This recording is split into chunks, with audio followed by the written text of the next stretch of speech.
got a tumbleweed stuck in my head. It just doesn't want to get ate up by that ogre.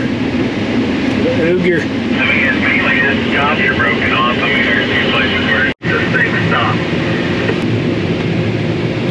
Yeah, don't do that.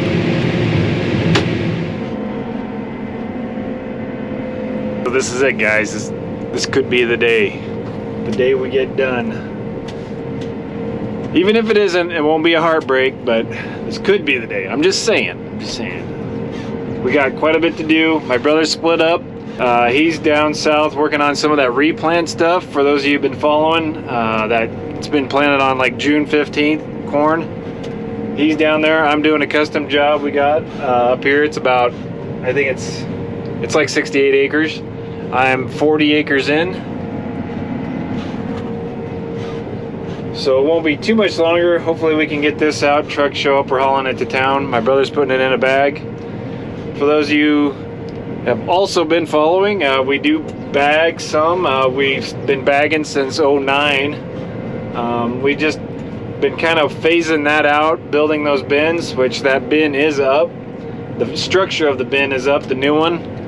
But they still got to do all the inside stuff, wiring, so we're not planning on using it this year. It's kind of a hard, bittersweet thing, but at least we'll have it for next year. It'll be a great addition, less loads for us to haul in, and less reliance we have on that bagging machine. So we're waiting on a truck to get the cart empty, but my grain tank's empty, so I might as well get it full, so we are ready to rock when we get this thing rolling.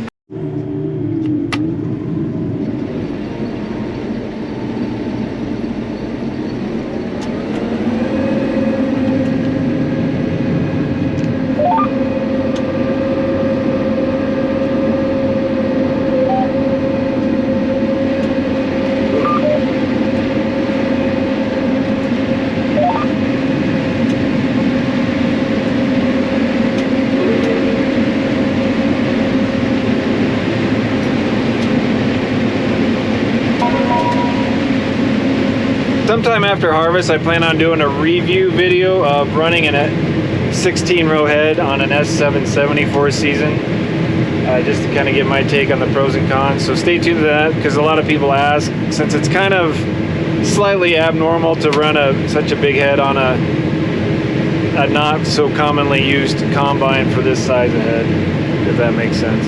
But I will give a sneak preview. We've been pleased. So, but stay tuned for that. I plan on doing that here after harvest.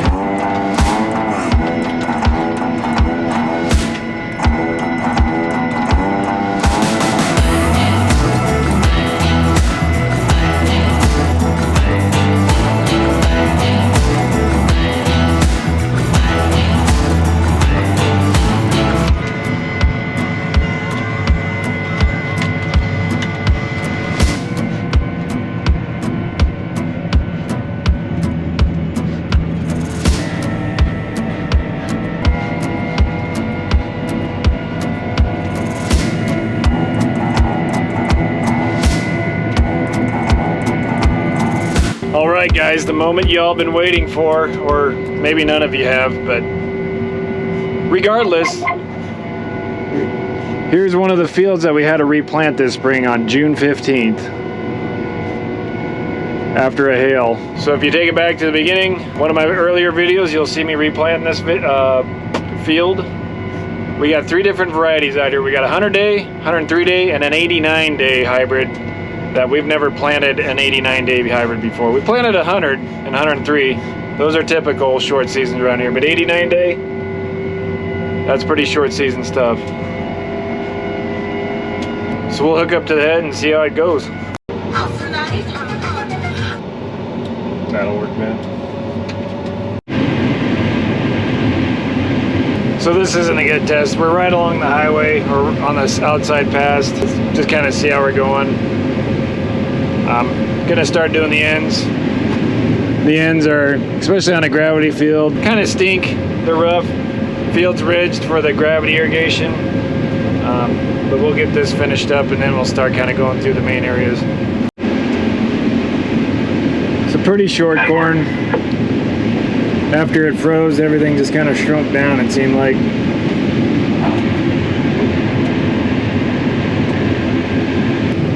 Meh. So this is the 100-day hybrid. Right next to it over there is the 89-day. So I kind of did it side by side. We'll see how it does when we get into it.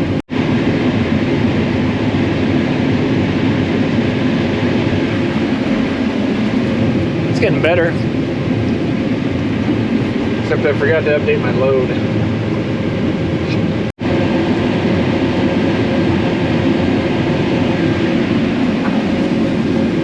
Here's the 89-day stuff.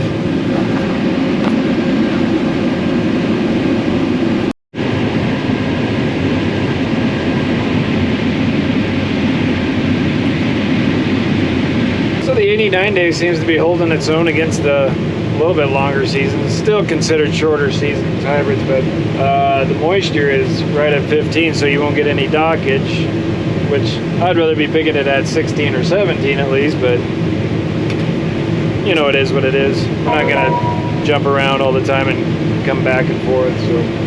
So far it shows the dry yield at 180. It'll probably get worse towards this south end. Gets a little higher up. We'll see.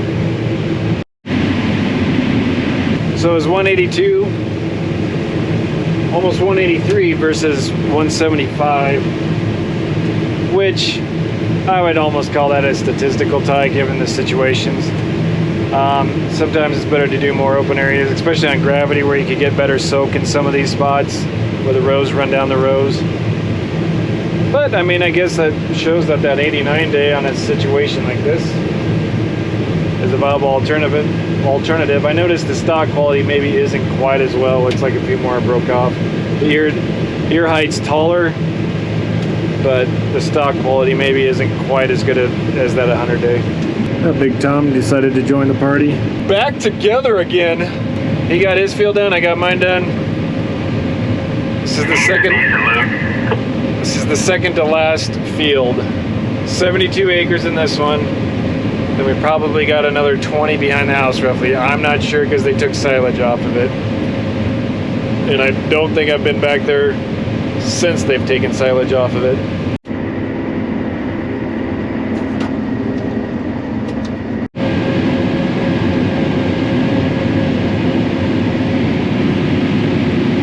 So we got about 20 acres left. I mean, considering this is June 15th corn, it's not terrible. So that 103-day hybrid is going to be a little wetter, obviously, than the stuff I'm in now. But hopefully we can get this field done and then on to the next one. So we're unloading. We finished this second to last field. It's 421. Then we'll be moving to the next one behind the house. 15, 20 acres Dad was saying. But I'll believe those numbers when I see them.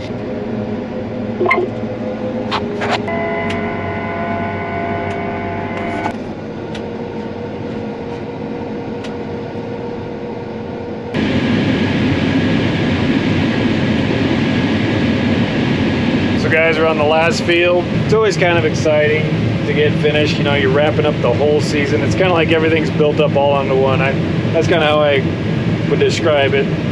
The whole year's struggles, trials, tests all come to a head right here, and then we see how it does. And we've actually already kind of started planning for next year. It's just a continuous thing.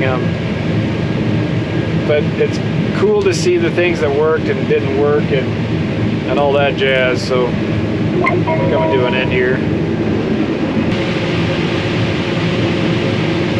Well, here it is. It's actually the last day because where they chop silage on it, they just kind of dive in wherever with their machine, since it's not really a 16 or 8 row machine. But This is all day. We have a lot of places sticking in the big bin. Surely there's enough room for it. there's probably our last load going to the elevator, and then we'll just, like he said, stick our, there's probably a little bit of room left in that big bin. It's gonna be a beautiful evening to seal the deal. It's kind of like watching the ball drop on New Year's Eve. Used to take 3 or 4 days with that old 2-row 55 combine and pick that. 3, 2, 1. You want your supper now or take it to the shop?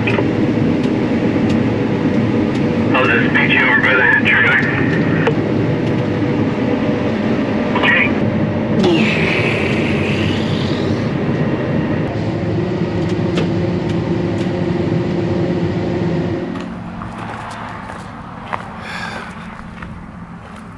Well, there they sit now, folks. Till next year.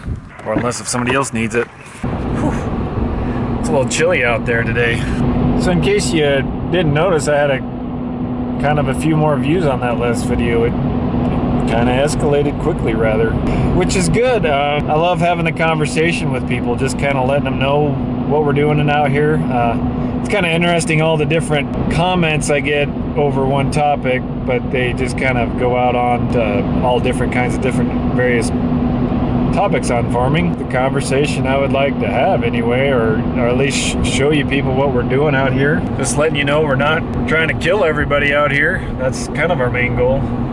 No, but all seriousness, I think it's important, especially as people become more removed from the farm. Yes, farms have become bigger because there's less farmers, but we're still technically kind of doing the same thing we all have for a long time. There's all kinds of good questions. Do we use cover crops? Are we a regenerative farmer? Carbon credits, all those kind of buzzwords that are going around now, and what are we doing about them? Are they real? Do they matter?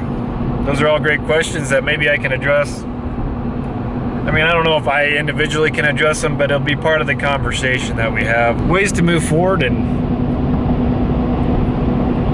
I don't know, just kind of get people in touch with what we're doing out here on the farm. It's kind of my goal of this station, just showing you guys what we're doing. I really appreciate you guys watching, and please come back and hopefully we can talk about it some more. And so we will see you on the next one later. Glad we got done harvesting. Woo!